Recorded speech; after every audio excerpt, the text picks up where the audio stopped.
أعوذ بالله من الشيطان الرجيم. بسم الله الرحمن الرحيم. ياسين والقرآن الحكيم إنك لمن المرسلين على صراط مستقيم. تنزيل العزيز الرحيم لتنذر قوما ما أنذر آباؤهم فهم غافلون. لقد حق القول على أكثرهم فهم لا يؤمنون.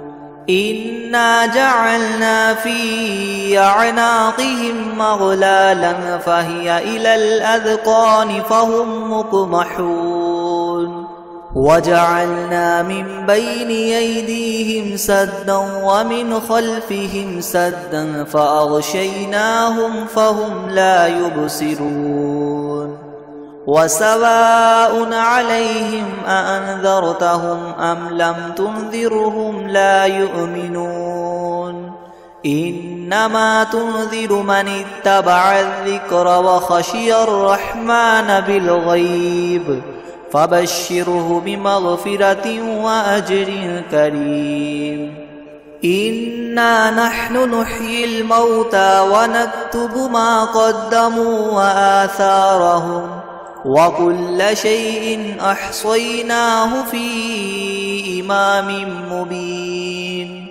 واضرب لهم مثلا أصحاب القرية إذ جاءها المرسلون إذ أرسلنا إليهم اثنين فكذبوهما فعززنا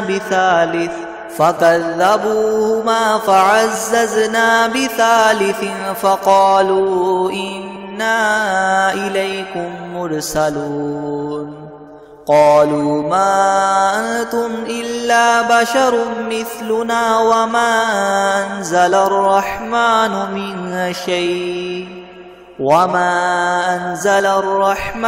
من شيء إن أنتم إلا تكذبون. قالوا ربنا يعلم إنا إليكم لمرسلون وما علينا إلا البلاغ المبين. قالوا إنا تطيرنا بكم لئن لم تنتهوا لنرجمنكم وليمسنكم منا عذاب أليم. قالوا طائركم معكم أئن ذكرتم بل أنتم قوم مسرفون. وجاء من أقصى المدينة رجل يسعى قال يا قوم اتبعوا المرسلين أتبعوا من لا يسألكم أجرا وهم مهتدون. وما لي لا أعبد الذي فطرني وإليه ترجعون. أأتخذ من دونه آلهة إن يردني الرحمن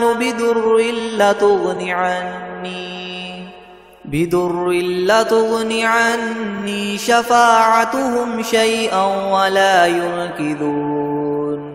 إني إذا لفي ضلال مبين. إني آمنت بربكم فاسمعون. قيل ادخل الجنة قال يا ليت قومي يعلمون بما غفر لي ربي وجعلني من المكرمين. وما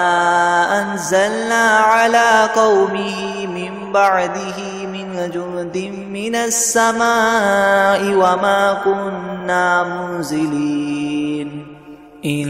كانت إلا صيحة واحدة فإذا هم خامدون. يا حسرة على العباد ما يأتيهم من رسول إلا كانوا به يستهزئون.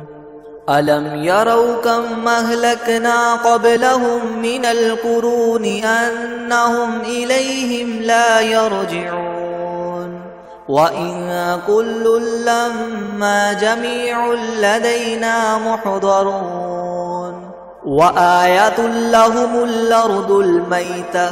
أحييناها وأخرجنا منها حبا فمنه يأكلون وجعلنا فيها جنات من نخيل وأعناب وفجرنا فيها من العيون ليأكلوا من ثمره وما عملته أيديهم أفلا يشكرون سبحان الذي خلق الأزواج كلها مما تنبت الأرض ومن أنفسهم ومما لا يعلمون وآية لهم الليل نسلخ منه النهار فإذا هم مظلمون والشمس تجري لمستقر لها ذلك تقدير العزيز العليم والقمر قدرناه منازل حتى عاد كالعرجون القديم لا الشمس ينبغي لها أن تدرك القمر ولا الليل سابق النهار وكل في فلك يسبحون وآية لهم أنا حملنا ذريتهم في الفلك المشحون وخلقنا لهم من مثله ما يركبون وإن نشأ نغرقهم فلا صريخ لهم ولا هم ينقذون إلا رحمة منا ومتاعا إلى حين وإذا قيل لهم اتقوا ما بين أيديكم وما خلفكم لعلكم ترحمون وما تأتيهم من آية من آيات ربهم إلا كانوا عنها معرضين وإذا قيل لهم انفقوا مما رزقكم الله قال الذين كفروا للذين آمنوا ونطعم من لو يشاء الله وطعمه إن أنتم إلا في ضلال مبين ويقولون متى هذا الوعد إن كنتم صادقين ما ينظرون إلا صيحة واحدة تأخذهم وهم يخصمون فلا يستطيعون توصية ولا إلى أهلهم يرجعون ونفخ في الصور فإذا هم من الأجداث إلى ربهم ينسلون قالوا يا ويلنا من بعثنا من مرقدنا هذا ما وعد الرحمن وصدق المرسلون إن كانت إلا صيحة واحدة فإذا هم جميع لدينا محضرون فاليوم لا تظلم نفس شيئا ولا تجزون إلا ما كنتم تعملون إن أصحاب الجنة اليوم في شغل فاكهون هم وأزواجهم في زلال على الأرائك متكئون لهم فيها فاكهة ولهم ما يدعون سلام قولا من رب رحيم وامتازوا اليوم أيها المجرمون ألم أعهد إليكم يا بني آدم ألا تعبدوا الشيطان إنه لكم عدو مبين وأن اعبدوني هذا صراط مستقيم ولقد أضل منكم جبلا كثيرا أفلم تكونوا تعقلون هذه جهنم التي كنتم توعدون اصلوها اليوم بما كنتم تكفرون اليوم نختم على أفواههم وتكلمنا أيديهم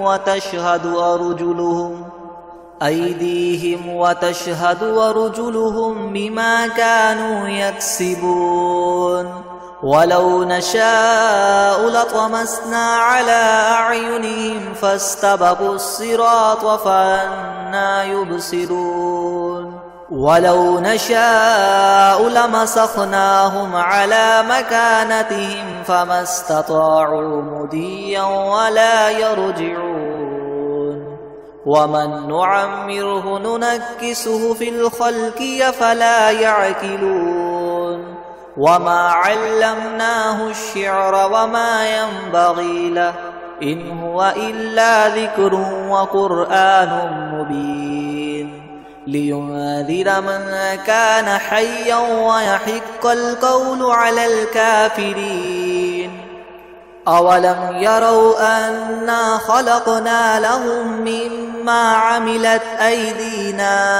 أنعاما فهم لها مالكون وذللناها لهم فمنها ركوبهم ومنها يأكلون ولهم فيها منافع ومشارب وفلا يشكرون واتخذوا من دون الله آلهة لعلهم ينصرون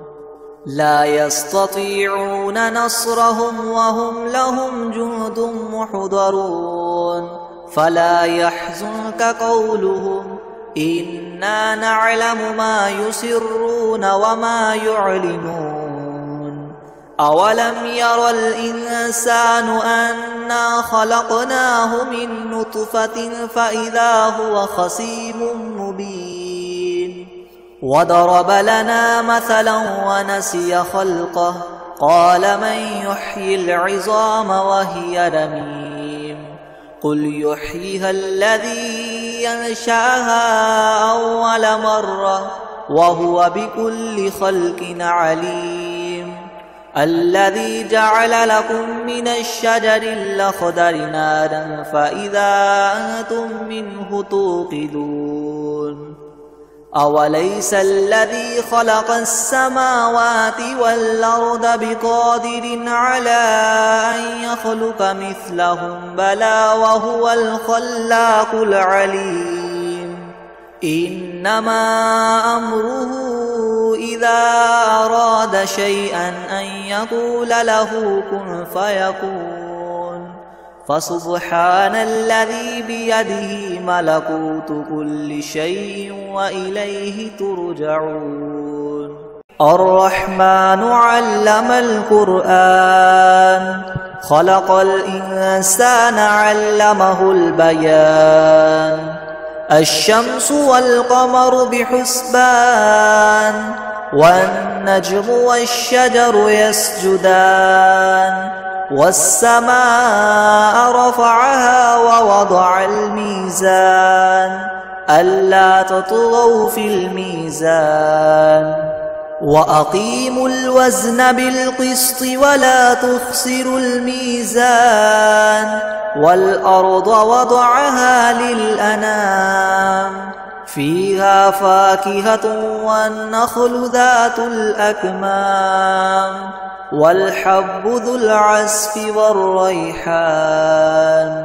فبأي آلاء ربكما تكذبان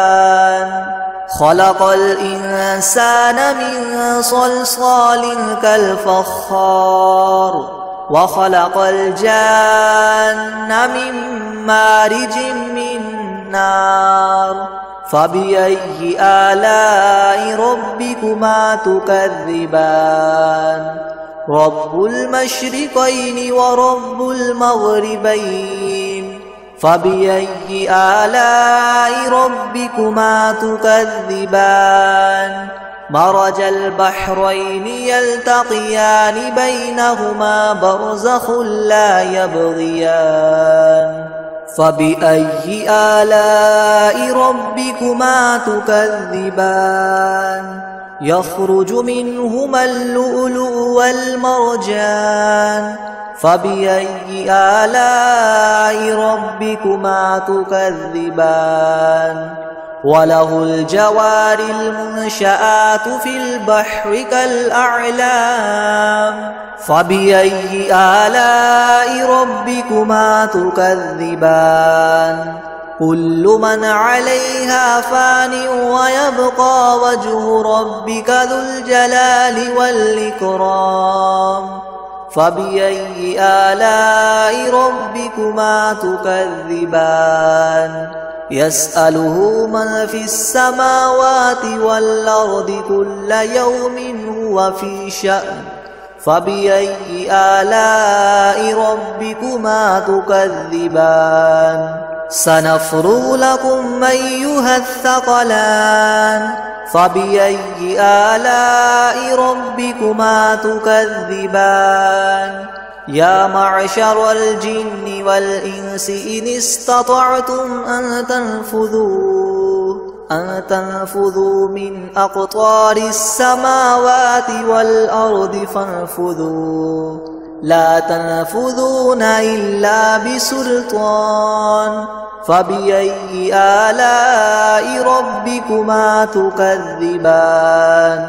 يرسل عليكما شواظ من نار ونحاس فلا تنتصران فبأي آلاء ربكما تكذبان فإذا انشقت السماء فكانت وردة كالدهان فبأي آلاء ربكما تكذبان فيومئذ لا يسأل عن ذنبه إنس ولا جان فبأي آلاء ربكما تكذبان يعرف المجرمون بسيماهم فيؤخذ بالنواصي والأقدام فبأي آلاء ربكما تكذبان هذه جهنم التي يكذب بها المجرمون يطوفون بينها وبين حميم آن فبأي آلاء ربكما تكذبان ولمن خاف مقام ربه جنتان فبأي آلاء ربكما تكذبان ذواتا أفنان فبأي آلاء ربكما تكذبان فيهما عينان تجريان فبأي آلاء ربكما تكذبان فيهما من كل فاكهة زوجان فبأي آلاء ربكما تكذبان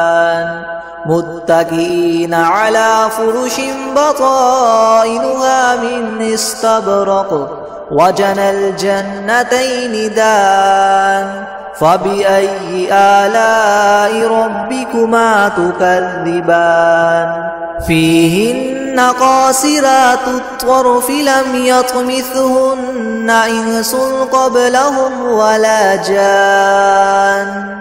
فبأي آلاء ربكما تكذبان كأنهن الياقوت والمرجان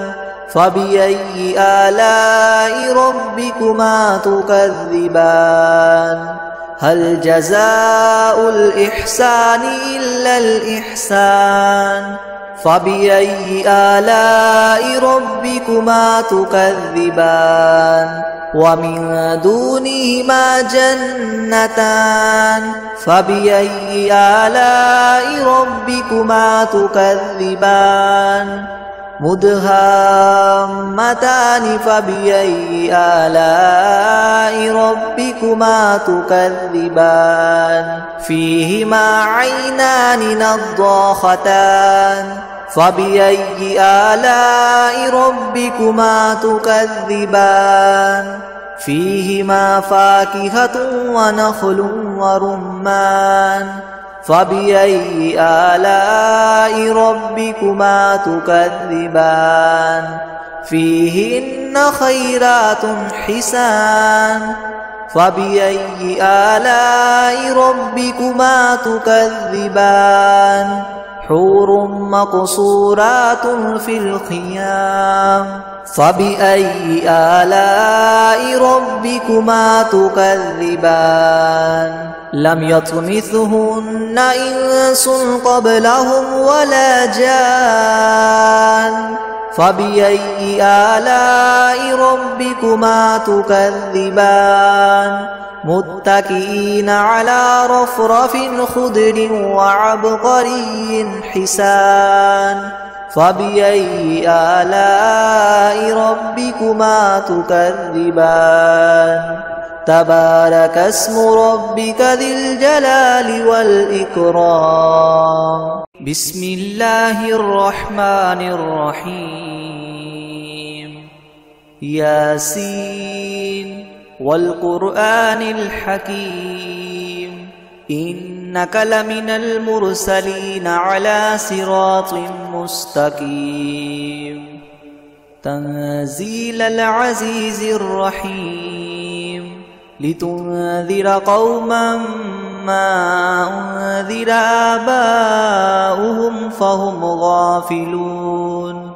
لقد حق القول على أكثرهم فهم لا يؤمنون إنا جعلنا في أعناقهم مغلالا فهي إلى الأذقان فهم مقمحون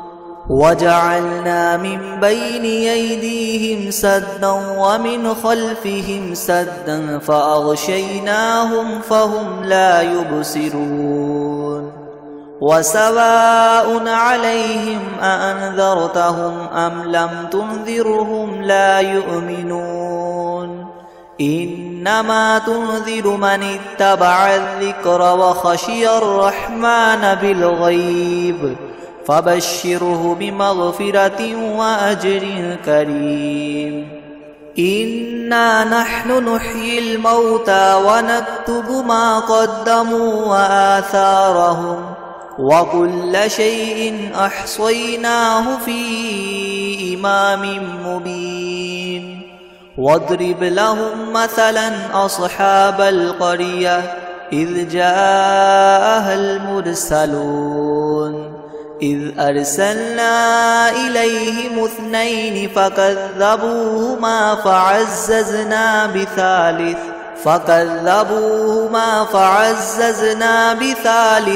فقالوا إنا إليكم مرسلون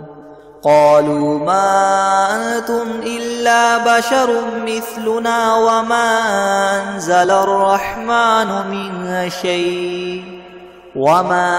أنزل الرحمن من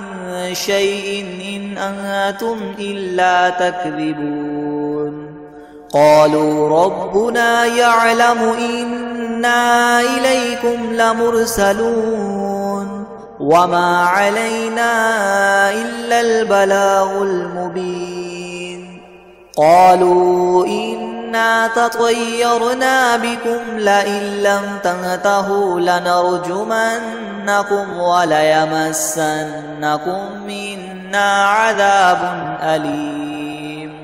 قالوا طائركم معكم أئن ذكرتم بل أنتم قوم مسرفون وجاء من أقصى المدينة رجل يسعى قال يا قوم اتبعوا المرسلين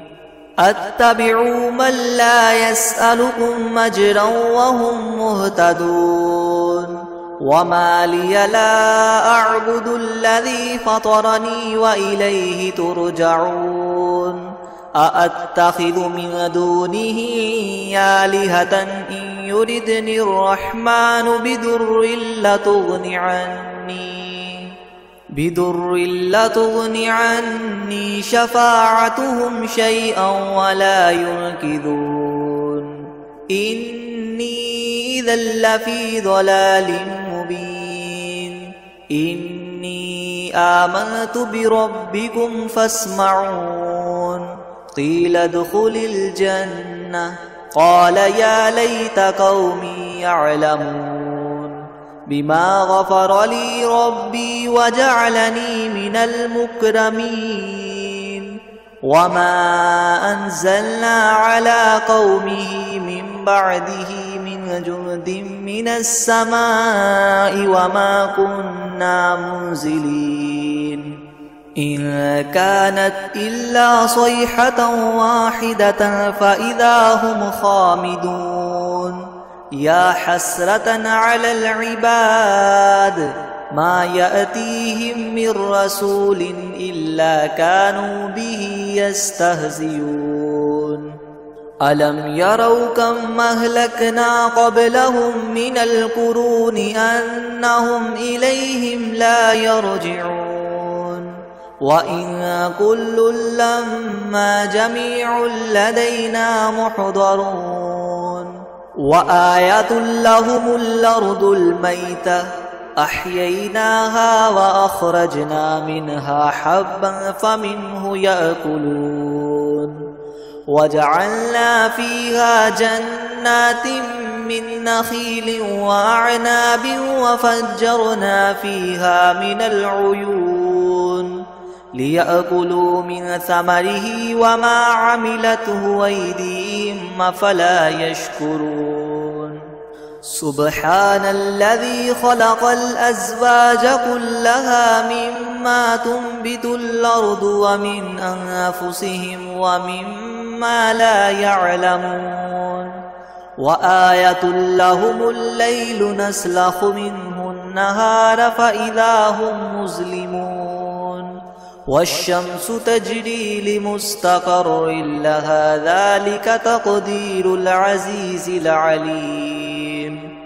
والقمر قدرناه منازل حتى عاد كالعرجون القديم لا الشمس ينبغي لها أن تدرك القمر ولا الليل سابق النهار وكل في فلك يسبحون وآية لهم أنا حملنا ذريتهم في الفلك المشحون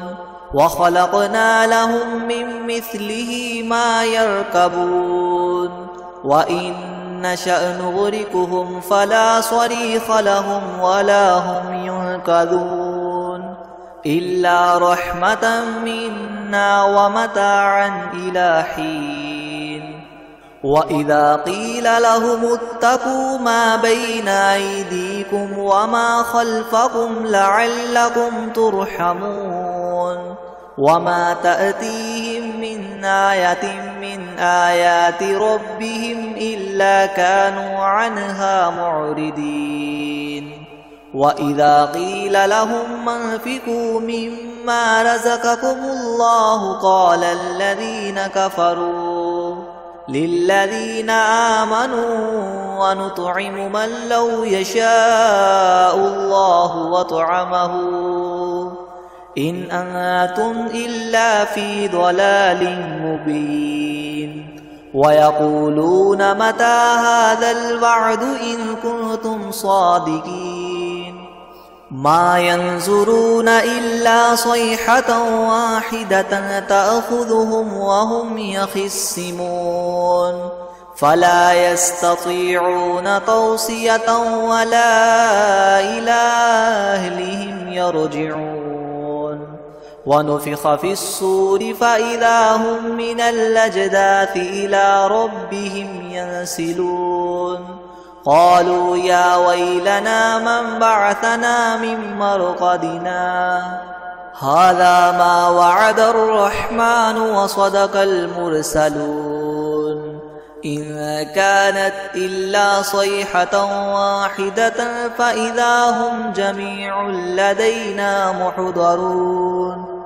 فاليوم لا تظلم نفس شيئا ولا تجزون إلا ما كنتم تعملون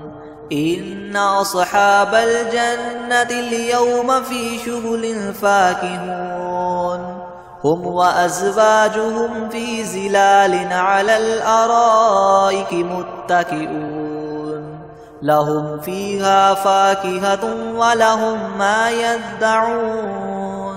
سلام قولا من رب رحيم وامتازوا اليوم أيها المجرمون ألم أعهد إليكم يا بني آدم ألا تعبدوا الشيطان إنه لكم عدو مبين وأن اعبدوني هذا صراط مستقيم ولقد أضل منكم جبلا كثيرا أفلم تكونوا تعقلون هذه جهنم التي كنتم توعدون اصلوها اليوم بما كنتم تكفرون اليوم نختم على أفواههم وتكلمنا أيديهم وتشهد أرجلهم بما كانوا يكسبون ولو نشاء لطمسنا على أعينهم فاستبقوا الصراط فأنى يبصرون ولو نشاء لمسخناهم على مكانتهم فما استطاعوا مضيا ولا يرجعون ومن نعمره ننكسه في الخلق أفلا يعقلون وما علمناه الشعر وما ينبغي له إن هو إلا ذكر وقرآن مبين لينذر من كان حيا ويحق القول على الكافرين أولم يروا أنا خلقنا لهم مما عملت أيدينا أنعاما فهم لها مالكون وذللناها لهم فمنها ركوبهم ومنها يأكلون ولهم فيها منافع ومشارب وفلا يشكرون واتخذوا من دون الله آلهة لعلهم ينصرون لا يستطيعون نصرهم وهم لهم جند محضرون فلا يحزنك قولهم إنا نعلم ما يسرون وما يعلنون أولم ير الإنسان أنا خلقناه من نطفة فإذا هو خصيم مبين وضرب لنا مثلا ونسي خلقه قال من يحيي العظام وهي رميم قل يحييها الذي ينشأها أول مرة وهو بكل خلق عليم الذي جعل لكم من الشجر الأخضر نارا فإذا أنتم منه توقدون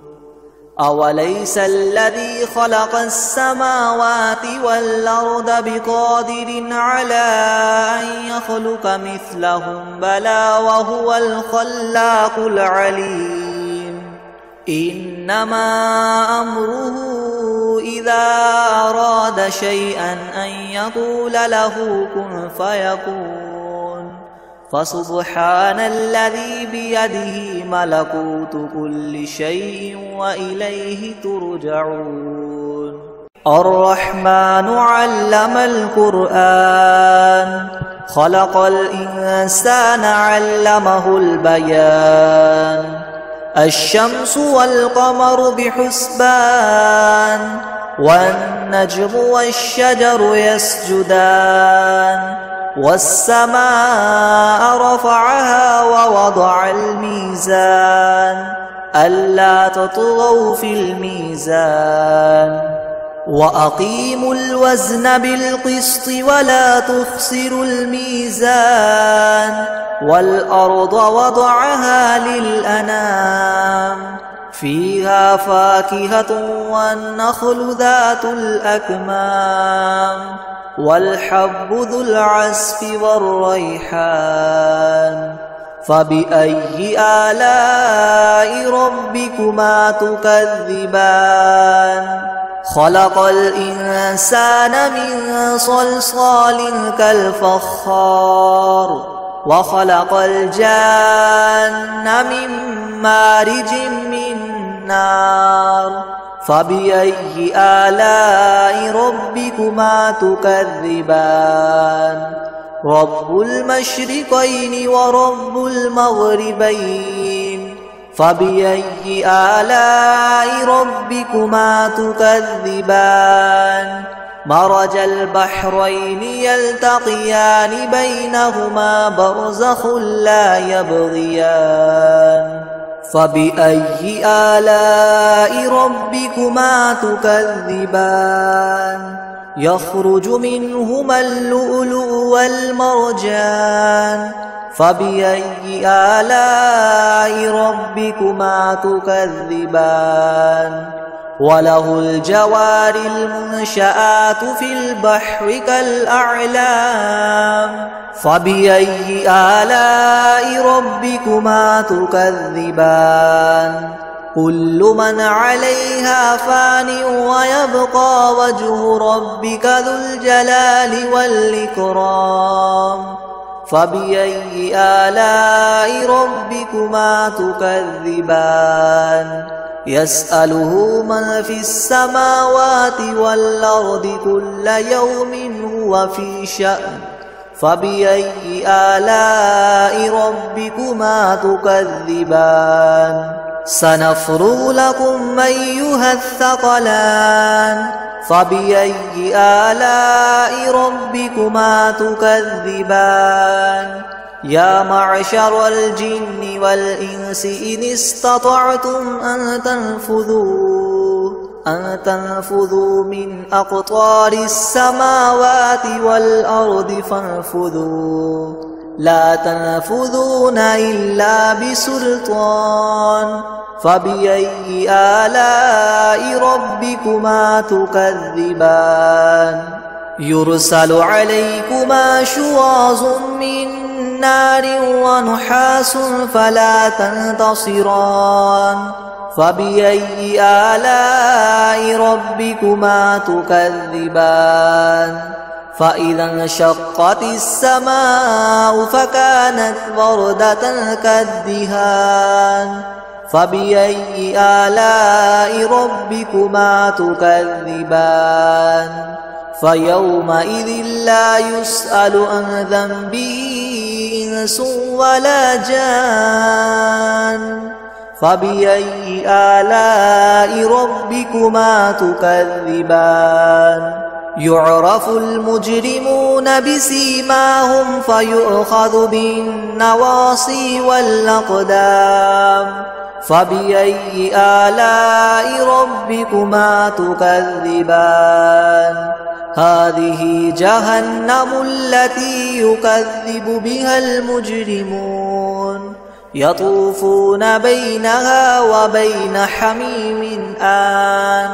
فبأي آلاء ربكما تكذبان ولمن خاف مقام ربه جنتان فبأي آلاء ربكما تكذبان ذواتا أفنان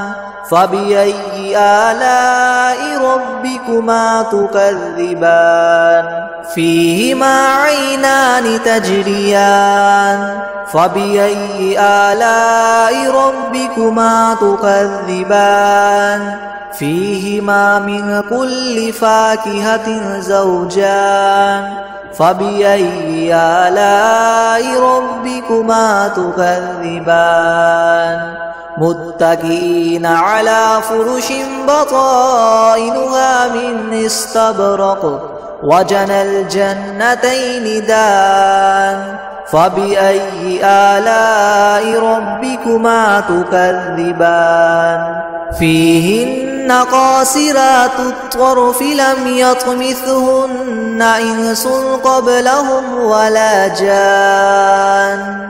فبأي آلاء ربكما تكذبان كأنهن الياقوت والمرجان فبأي آلاء ربكما تكذبان هل جزاء الإحسان إلا الإحسان فبأي آلاء ربكما تكذبان ومن دونهما جنتان فبأي آلاء ربكما تكذبان مدهامتان فبأي آلاء ربكما تكذبان فيهما عينان نضاختان فبأي آلاء ربكما تكذبان فيهما فاكهة ونخل ورمان